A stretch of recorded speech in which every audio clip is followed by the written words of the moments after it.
2 মিনিটে আপনি একটা কোরআন খতমের নেকি পাবেন ইনশাআল্লাহ। বিশ্বাস করলেন না?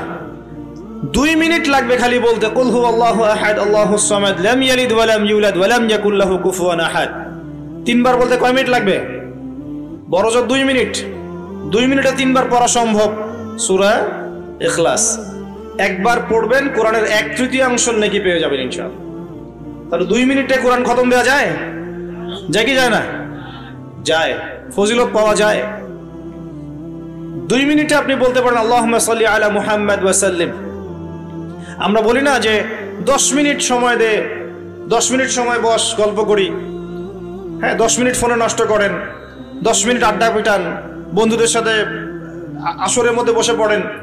10 মিনিটে আপনি কোরআনের বিশুদ্ধ সূরাগুলো পড়তে পারবেন। 10 মিনিটে কমসে কম 100 বার পড়তে পারবেন সুবহানাল্লাহ সুবহানাল্লাহ সুবহানাল্লাহ।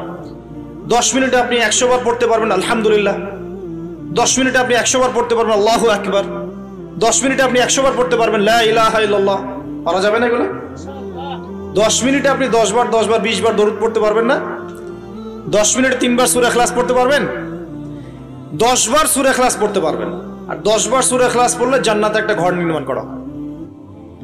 10 বার সূরা ইখলাস পড়লে জান্নাতে ঘর পাওয়া যায় ইনশাআল্লাহ। তো সময়ের মূল্যায়ন করতে হবে কি হবে না?